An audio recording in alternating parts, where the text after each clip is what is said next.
Bien, doctor, prosiguiendo, vamos a hablar sobre la fractura de tibia diaficiaria, ¿no? El cual la fractura de tibia son aquellas fracturas de huesos largos, que son obviamente los más frecuentes. Se asocia frecuentemente a traumatismos de alta energía y de alta intensidad, que afecta predominantemente a varones, jóvenes, sobre todo a las actividades que están expuestos. Dentro de su anatomía, obviamente la tibia, dentro de la cara anterointerna, la tibia es de forma subcutánea y usualmente va a estar asociado a fracturas abiertas, que son las más frecuentes en un 25%. Y obviamente la vascularización que se presenta a nivel de esta zona, haya que haya riesgo de diferentes complicaciones, y el cual va a estar asociado a diferentes lesiones en partes blandas también, ¿no?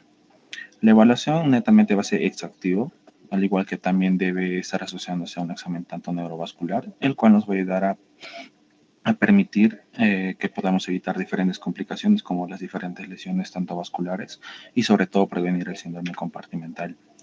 Dentro de la anatomía de la diáfisis, este se va a dividir, tienes que tener en cuenta que la tibia netamente va a ser un hueso largo que va a tener una forma de prisma casi triangular, el cual se va a estar situado en la parte anterior e interna de la pierna. Presenta dos curvaturas, ya que es de sentido tanto contrario, tanto la superior que va a ser cóncava hacia afuera y otra inferior que va a ser cóncava hacia adentro, ¿no? Como si fuera en forma de una S, itálica sobre todo. Como todo hueso largo, netamente presenta dos epífisis, dos metáfisis y una diáfisis.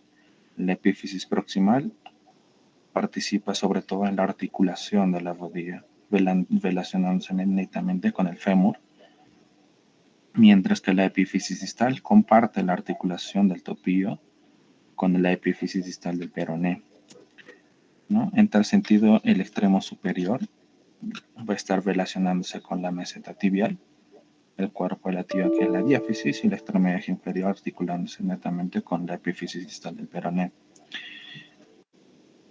Asimismo, dentro de su vascularización presenta dos fuentes, que es una arteria nutricia, que el cual es la fuente principal de la irrigación a nivel de esta zona, y los vasos del periosto derivados de la arteria tibial anterior. La fractura diaficiaria tibial, dentro de su clasificación, va a estar ahí determinándose de acuerdo a la localización, que puede estar basada tanto en el tercio superior, en el tercio medio o en el tercio medio inferior.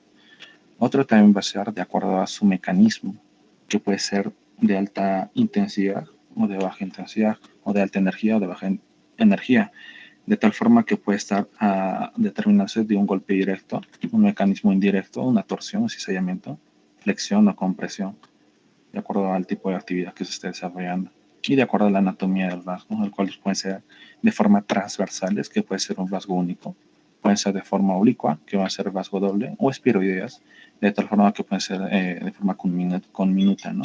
Y algunas conminutas que pueden estar con estallidos. Una de las más importantes clasificaciones que va a ser la clasificación de AO.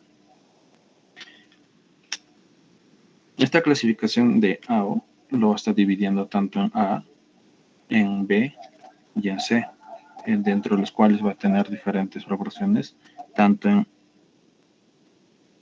BA, A1, A2, A3, BA, B1 y B2. En esta imagen primero vamos a detallarlo, ¿no? Que es la clasificación del AO, el cual se va a estar dividiéndose en tanto una zona proximal, una zona medial y una zona distal. En la A1 es una fíbula intacta, pero hay obviamente una fractura de forma puede ser espiroidea a nivel de la diáfisis, ¿no? Que va a ser única. En la A2 va a ser una fractura también de la fíbula, pero que también va a estar relacionándose con una fractura de peroné, sobre todo a nivel del tercio proximal. La A3 va a estar relacionándose fractura tanto peronea como también de la tibia, que va a ser a nivel del tercio medio, que va a ser a nivel de la diáfisis. En A2, que también va a ser una fíbula intacta, que es en este caso va a tener una fíbula intacta que es el peroné, y en este caso la tibia va a tener una lesión única que va a ser de forma diagonal a nivel de la diáfisis. En el A2.2, que va a ser una fractura tanto peronea como tibial, pero en la fractura tibial va a ser de forma diagonal a nivel de la diáfisis y en la fractura peronea va a estar asociándose a una fractura a nivel del tercio distal del peroneo. Y el A2.3, que va a ser una fractura tanto peronea como tibial a nivel de las regiones de la diáfisis. El A3, que va a ser una fractura tibial, que va a ser de forma transversa, teniendo en cuenta que va a haber una fíbula intacta también. En el A3.2 va a haber obviamente fractura en ambos huesos de forma transversa. En caso de la tibia va a ser en la diáfisis, en la región medial de forma transversa, y en la región peronea va a ser en la región proximal. En el A3.3, que va a ser fractura tanto en peroné como en la tibia, que va a ser de forma transversa a nivel de la diáfisis. En la B1 ya va. Ahora la otra clasificación va a ser que va a haber la B1,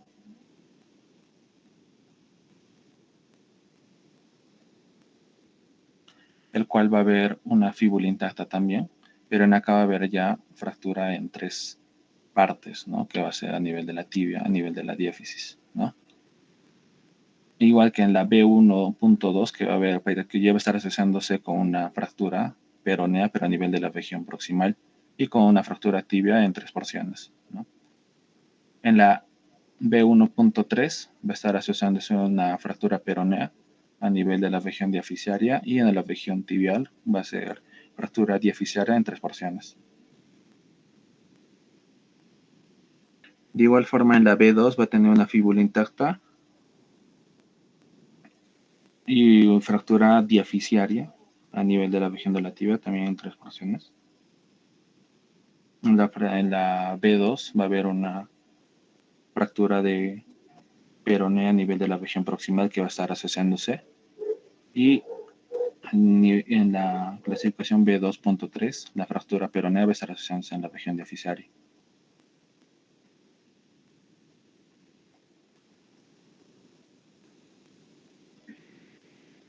De igual forma, en la B3 va a haber una cuña fragmentada que va a estar a nivel de la diáfisis de la tibia, pero con fíbula intacta. En la B3.2 se va a asociar a una fractura peronea que va a estar en la región proximal y con una fractura cuña fragmentada a nivel de la diáfisis de la tibia. En la B3.3 se va a estar asociándose a una fractura peronea a nivel de la diáfisis, como también a nivel, una fractura a nivel de la diáfisis de la tibia en forma de cuña fragmentada. Dentro de la clasificación C, se va a estar asociándose mayormente a un complejo segmentario, en el cual prácticamente no va a haber una porción, obviamente, tanto peronea, pero que prácticamente va a haber una lesión conminuta a nivel de la, del hueso de la tibia, a nivel de la diáfisis, ¿no? Tanto en la C1, en la C2 va a ser prácticamente una lesión, un complejo segmentario que lo va a dividir en tres porciones de forma transversal a nivel de la clasificación de C2, y en la C3 que prácticamente ya va a haber que va a ser de forma compleja y de forma en diferentes trozos de fractura que va a estar a nivel de la diáfisis de la tibia, ¿no? Otro tipo de clasificación también que lo consideren es la clasificación de Scherner y de Goxen, el cual lo divide en C0, C1, C2 y C3.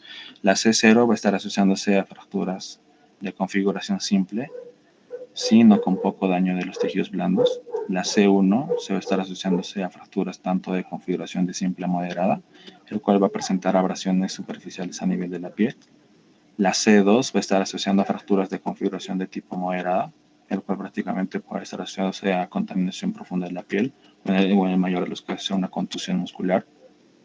El tipo C3 va a estar asociándose a fracturas de configuración tanto severa, el cual va a presentar una gran contusión y sobre todo que va a estar asociándose a aplastamiento de la piel y en parte a destrucción de muscular. Y sobre todo en esta clasificación C3 es frecuente encontrar la presencia de síndrome compartimental.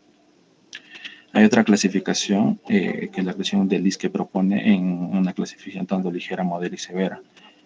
La clasificación ligera es una fractura no desplazada, sin angulación, el cual prácticamente presenta una ligera conminución que es menor al 25% del diámetro óseo. En la clasificación moderada o en el grado moderado va a existir un desplazamiento de hasta un 50%, el cual va a presentar una marcada angulación y sobre todo conminución moderada de hasta un 50% del diámetro óseo.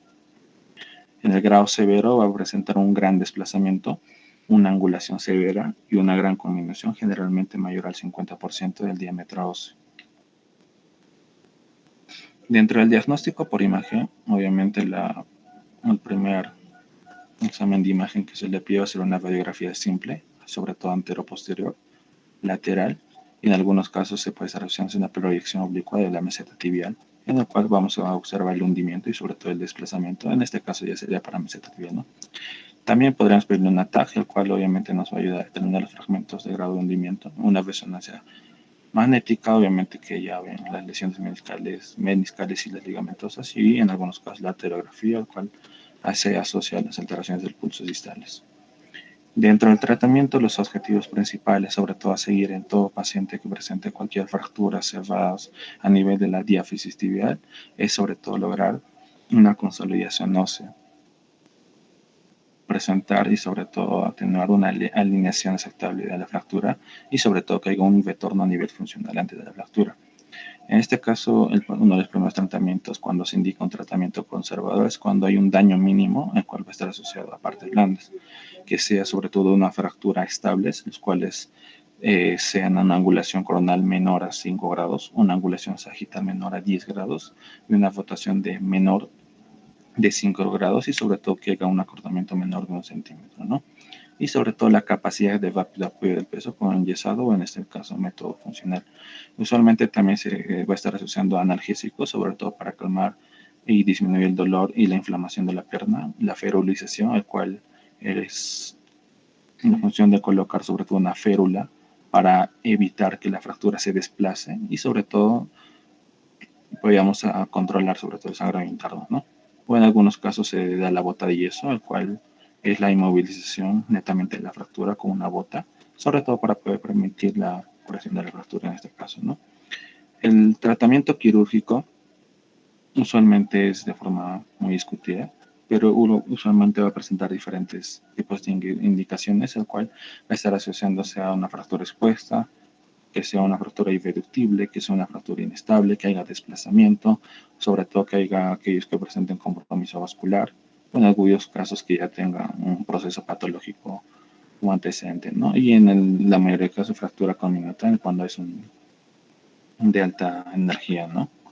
En este caso, usualmente aquellas condiciones cuando se produce aquellas indicaciones quirúrgicas son aquellas fracturas las cuales fueron causadas por un trauma de alta energía, como lo venía diciendo, una afección moderada a severa de las partes blandas, fracturas inestables, que sean fracturas abiertas, en algunos casos que llega a la presencia de síndrome compartimental, las fracturas del fémur ixilolateral y sobre todo que tengan la incapacidad para mantener su reducción, ¿no? En algunos casos, dentro del acto operatorio, se les hace con un clavado intramedular, el cual va a tener el objetivo o la función de actuar como una férula interna, el cual va a dar un soporte y va a permitir de forma netamente su curación. También se le pone placas y tobillos, tornillos.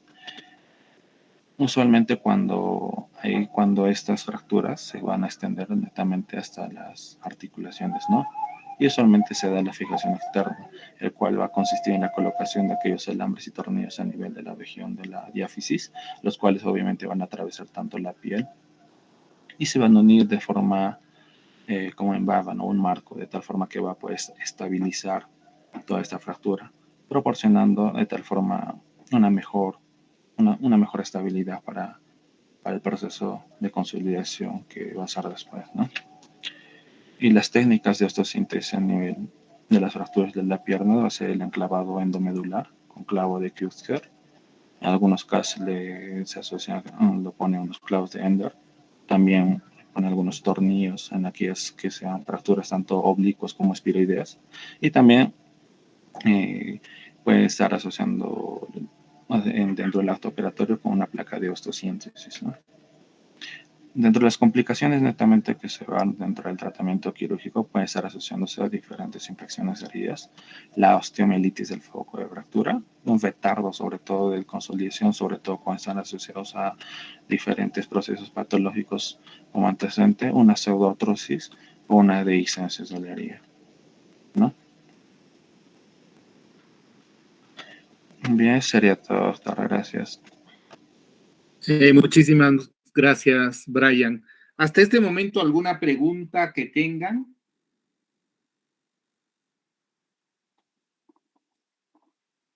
Doctor, entonces la clasificación más importante en esta parte también sería la AO. Correcto, la clasificación AO, y para fémur, para tibia proximal, la clasificación de Schasker es la que se utiliza más. La Schasker, que a veces ha sido modificada por Kofuri, que es una clasificación ya que entra a la parte tomográfica. ¿Ok? El problema que tenemos con la clasificación de Schasker es la valoración solo en una toma de la radiografía, en una toma anteroposterior, y no vemos los defectos, digamos, posteriores que en algunos casos se dan, y con la clasificación de ayuda tomográfica de Schasker-Kofuri es la que, bueno, se utiliza más. Pero para lo que es pregrado está bien lo que es la clasificación Schasker, y para tibia clasificación AO. ¿Ok? Está bien, doctor, gracias. Gracias, Juan Diego. ¿Qué continuamos, Juan Diego? ¿Tenemos tibia distal o no han preparado? Doctor. ¿Perdón? ¿Hola? Doctor, ¿me logra escuchar? Sí, te escucho, cuéntame. Ya, doctor, lo que hemos preparado ha sido platillo tibial y tibia diaficiaria. Perfecto, está bien, no se preocupe. Entonces, para la próxima clase estaríamos haciendo lo que es tobillo y fracturas de tobillo. Bueno, tibia distal está dentro de tobillo, y haríamos calcáneo, ¿ok?